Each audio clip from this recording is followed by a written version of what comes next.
Welcome back to a windy Tamako homestead today. Trees are looking good.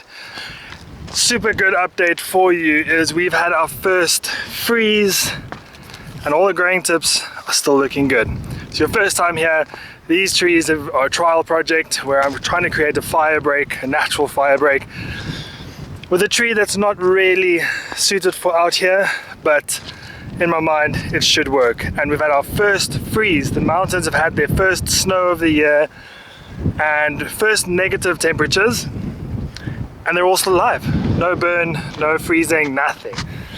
Today we are heading back to the point of much frustration. Can you see this? Sometimes size matters. I have no idea what that's meant to mean. But last time, when my son and I came out to camp, I had full intention of completing our fence line, or at least the first half, by putting in the droppers. But due to some incredible service, I got given 1.4 meter dropper posts, as you can see over here, rather than 1.5s. So this last week I went back to them and I said, you gave me the wrong droppers. And to my surprise, what they said is, were you here on Friday? And I said, yes, I was. And they said, oh, sorry, that guy always gets the orders wrong. I'm like, guys, what is going on? How can you have someone go like almost a 2-hour drive with the wrong order and your response is just like, yeah, the guy kind of screws up all the time, sorry. Anyway, I now have the correct posts. I'm gonna go fetch them and we are gonna get cracking on the fence line because that is quite a priority. My neighbor and I both have dogs and we want to bring our dogs here, so we need to get this fence finished. So let's get it finished.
A small thing that I have done with the fence, which is helping tremendously, and if you've done fences, I'm not sure if you've done this before or not, besides the notching of the wood to fit the wire in, that's awesome, is if I show you right at the bottom over here, is I've hooked the jackal wire underneath the bottom of the post.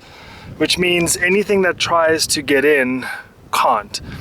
So if it was flat like this, then the bottom is facing towards that side, and then I've hooked the post underneath one of the eyelets over here, which means anything trying to dig over here, they can't pull it.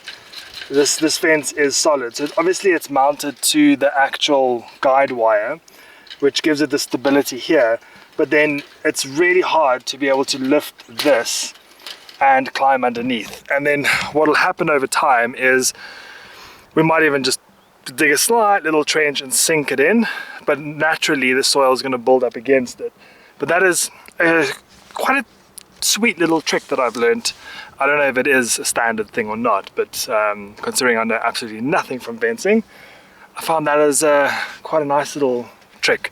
And then yes, these notches inside the posts really work wonders. They give it so much stability.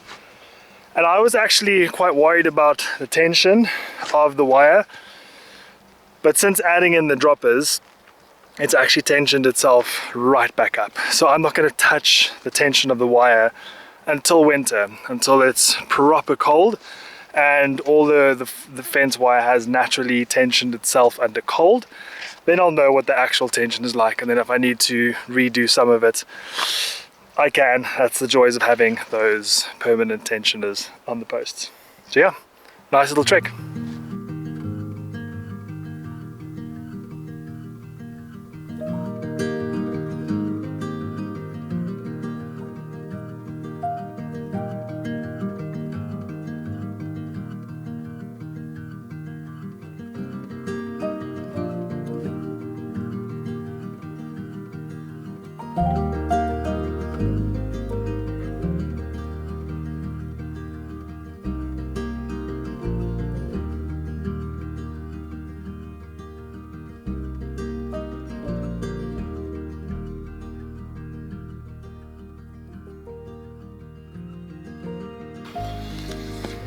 So as I put on another one of these posts, I must say that this fencing project has probably been, to date, one of my most rewarding projects.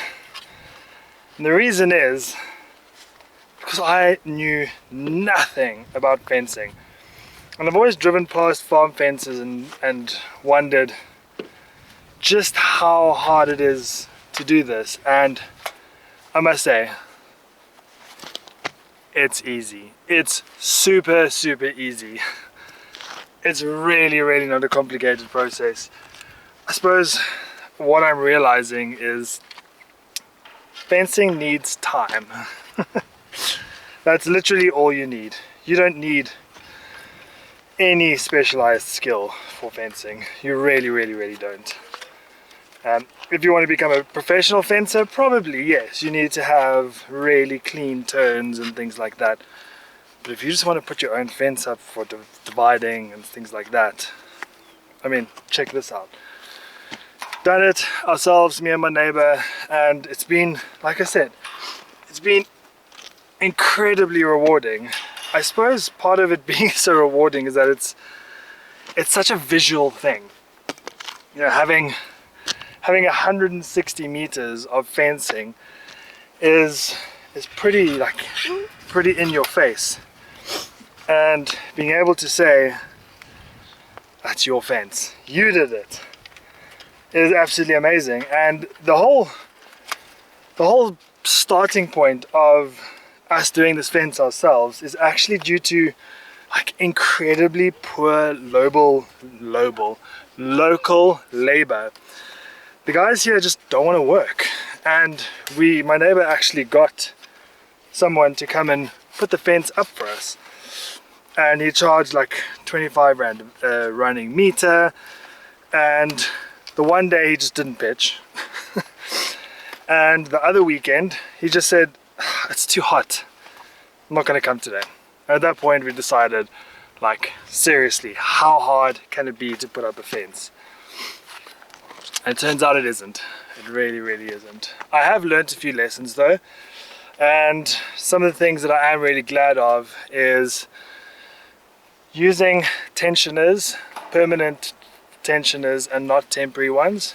I think one of the mistakes that have been made that probably needs to be fixed is we've got these droppers in place, but in between the droppers I thought, to save us having to drill all the holes for the main support posts, we can use T-posts.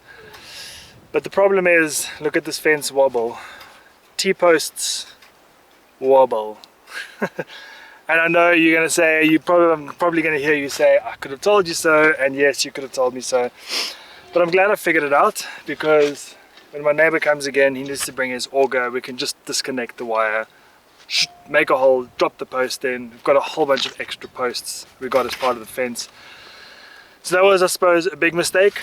But it's also, it's not like the bracing and the support that if you get that wrong, like the whole fence is finished. The bracing is holding, it's 100% fine. It's a little bit wobbly in between, as you can see. But from a tension point of view like this, it's solid. So top down, it's solid. It's been tensioned nicely. I just want to get this wobble out, especially with the wind that we get. So I'll definitely be taking those out. But the learning experience with this has been really awesome, and I hope that you've been able to learn through me as well. I really don't want to bore you with another how many meters of fencing, but yeah, I just wanted to show you what's possible, that you can do this. You really can. You shouldn't be undermining yourself, underestimating yourself. You really can do it. Put your mind to it, do some research, take in the views, just do it. Thank you to all of you who support this journey.